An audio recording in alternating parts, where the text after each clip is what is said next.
तो हेलो दोस्तों, आज से हम शुरू कर रहे हैं वीडियो की नई सीरीज़ जिसमें हम बात करेंगे ऐसे महान लोग और एंटरप्रेन्योर जिन्होंने हमारे मॉडर्न इंडिया की नींव डाली। तो आज की हमारी इस वीडियो में हम बात करेंगे ऐसे महान पर्सनैलिटी जो अभी तो हमारे साथ नहीं है पर अपने कार्यों की वजह से आज भी जीवित हैं। तो उनका नाम है डॉक्टर वर्गीज़ कुरियन, जिन्हें हम father of the white revolution और फाउंडर ऑफ अमूल नाम से भी जानते हैं। डॉक्टर कुरियन एक सोशल एंटरप्रेन्योर थे जिन्होंने अपने बिलियन लीटर आइडिया और ऑपरेशन फ्लड जैसे आइडियाज से इंडिया को डेयरी या कहें कि दूध एवं उसके उत्पादों पर आत्मनिर्भर बनाया। तो हेलो दोस्तों, मैं आशुतोष स्वागत करता हूं आपका STV हिंदी की series nation builders of modern India. आप सभी को मेरी तरफ से नमस्ते, सलाम और सत श्री अकाल। तो चलिए वीडियो शुरू करते हैं। डॉक्टर वर्गीज़ कुरियन का जन्म 26 नवंबर 1921 को कोझिकोड केरला में हुआ। इन्होंने अपनी पढ़ाई diamond jubilee higher secondary school से की, जो कि तमिलनाडु के कोयम्बटूर डिस्ट्रिक्ट में है, जिसे आज का इरौड डिस्ट्रिक्ट भी कहा जाता है।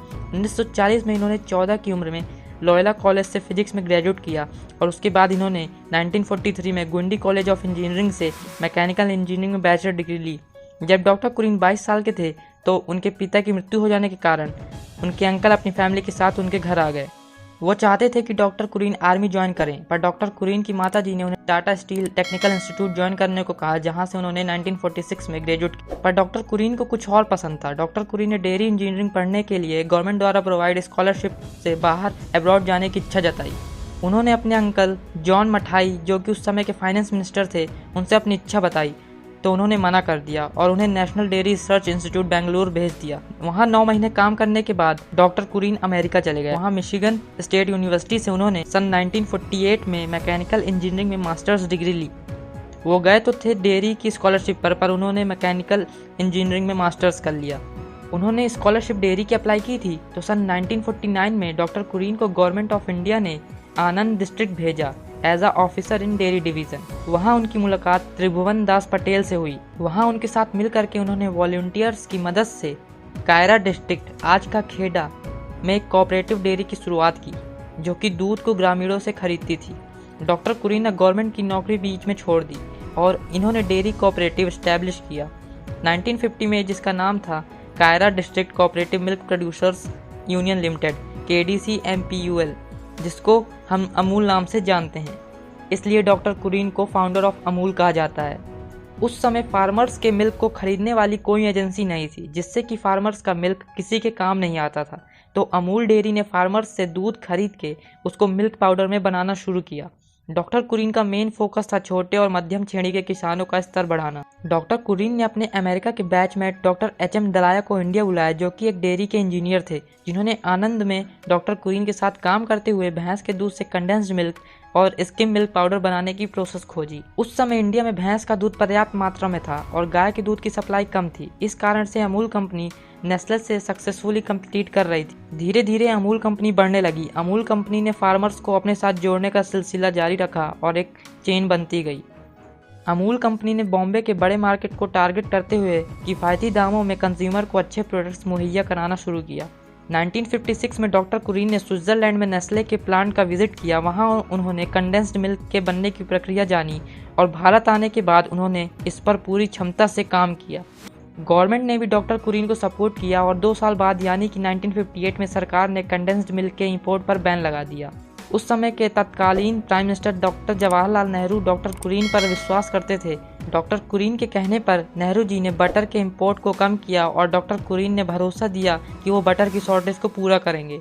साल 1965 में प्राइम मिनिस्टर लाल बहादुर शास्त्री ने डॉक्टर कुरियन को अमूल को राष्ट्रीय स्तर पर बढ़ाने को कहा, जिसको मद्देनजर रखते हुए डॉक्टर कुरियन की मेज़बानी में NDDB बनाया गया, नेशनल डेयरी डेवलपमेंट बोर्ड। यह बोर्ड गवर्नमेंट के कंट्रोल से स्वतंत्र था और आनंद में सिटी से दूर और गांव के नज़दीक इसे खोला गया। NDDB के अध्यक्ष बनने के बाद उन्होंने अपने बिलियन लीटर आइडिया पर काम करने के लिए नेशन वाइड मिल्क शेड्स बनाना शुरू किया। डेयरी में बिजनेस को बढ़ाने के लिए और उसके बारे में जानने के लिए डॉक्टर कुरियन ने कई विदेशी यात्राएं भी की। 1990 में जब भारतीय बाजार मल्टीनेशनल कंपनियों के लिए खोल दी गए तो डॉक्टर कुरियन ने इन मल्टीनेशनल कंपनियों को डेयरी बिजनेस से दूर रखने की भरपूर कोशिश की। वो नहीं चाहते थे कि डेयरी के लिए इंडिया किसी बाहर के देश की कंपनी पर डिपेंड हो। 1998 में डॉक्टर कुरियन के प्रयासों की मदद से इंडिया अमेरिका को पीछे छोड़ते हुए वर्ल्ड का लार्जेस्ट प्रोड्यूसर ऑफ मिल्क बन गया। डॉक्टर कुरियन पर श्याम बेनेगल ने एक फिल्म भी बनाई थी जिसका नाम था मंथन। जो कि 1976 में रिलीज़ हुई थी और बॉक्स ऑफिस पर हिट भी हुई थी। डॉक्टर कुरीन के अवार्ड्स की बात करें तो 1963 में रमन मैग्सेसे अवार्ड, 1965 में पद्मश्री, 1966 में पद्म भूषण, 1986 में कृषि रत्न, 1986 में वॉटलर पीस प्राइज, 1989 में वर्ल्ड फूड प्राइज, 1993 में international person of the year, 1997 में ऑर्डर ऑफ एग्रीकल्चरल मेरिट, 1999 में पद्म विभूषण से सम्मानित किया गया।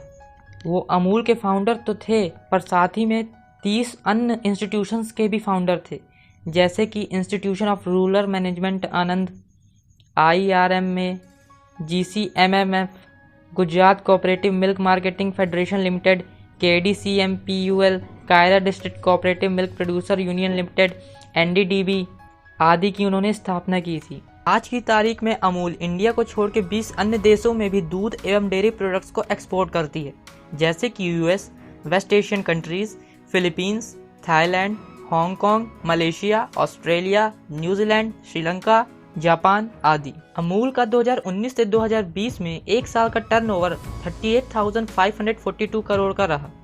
अमूल की नेटवर्थ 52,000 करोड़ की है। अमूल को मैनेज करने या संभालने का काम GCMMF द्वारा किया जाता है, Gujarat cooperative milk marketing federation limited. Doctor Kurien की मृत्यु 90 की उम्र में 9 सितंबर 2012 को हुई। उनके जन्म दिवस को हम लोग 26 नवंबर को नेशनल मिल्क डे के रूप में मनाते हैं। डॉक्टर कुरीन को ऐसे ही नहीं फादर ऑफ वाइट रिवॉल्यूशन कहा जाता है। आज वो हमारे साथ नहीं है पर आज भी अपने कार्यों की वजह से लोगों के बीच जिंदा है। STV हिंदी का सलाम है आपको डॉक्टर कुरीन। जय हिंद, जय भारत। वीडियो अगर अच्छा लगा हो तो वीडियो को लाइक करिए, शेयर करिए और चैनल पर नए हैं तो सब्सक्राइब करिए। मिलते हैं अगली वीडियो में। Thank you so much.